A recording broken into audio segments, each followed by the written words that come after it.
The lion, king of the wild, the golden rays of the African sun stretched across the vast savanna, painting the landscape in hues of amber and gold. Amidst the tall swaying grass, a powerful figure emerged: Mufaro, the lion, his golden mane flowing like a regal crown. His piercing amber eyes scanned the horizon, watching over his pride. He was not just a hunter, but a leader, protector, and symbol of strength in the wild. Mufaro's journey to becoming the king of his territory had not been easy. Born into a pride of strong lions, he had learned from an early age that survival required not just strength but intelligence and resilience. As a cub, he had played in the shade of acacia trees, pouncing on his siblings, honing the skills he would one day need to defend himself and his family. But life in the wild was unforgiving. When he reached the age of 2, he was forced to leave his pride, as all young males must, to venture into the unknown and prove himself worthy of ruling. The first few months were harsh. Alone and vulnerable, Mufaro had to navigate a land filled with dangers. Hungry hyenas prowled the night, waiting for a moment of weakness. Rival lions saw him as a threat and chased him from their territories.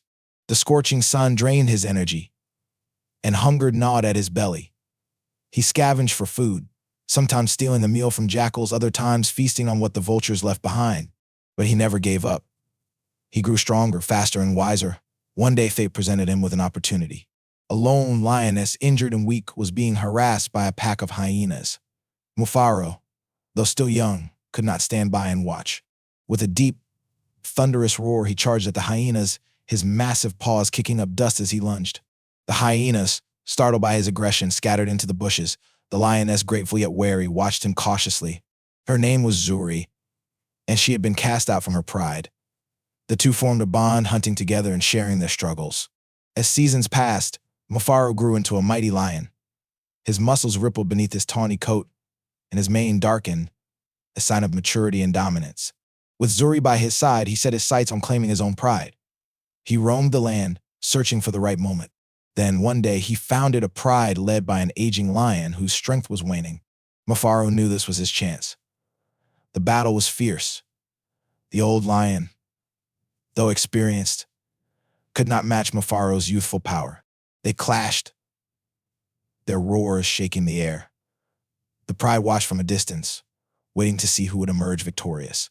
With one final strike, Mufaro overpowered his opponent, who limped away in defeat. Mufaro had won not just a battle, but a new family. The lionesses accepted him, and soon cubs were born, carrying his legacy forward. As the ruler of his domain, Mufaro patrolled his territory daily, marking trees and roaring to announce his presence. He defended his pride from intruders, hunted alongside the lionesses, and taught his cubs the ways of the wild. Life in the savannah was never easy, but Mufaro had found his place. He had risen from a lone wanderer to the undisputed king of his land. As the sun set behind the hills, Mufaro stood atop a rocky outcrop, his silhouette bold against the fiery sky. His journey had been one of struggle, survival, and triumph. He was more than just a lion. He was a legend, a symbol of strength, resilience, and the untamed spirit of the wild.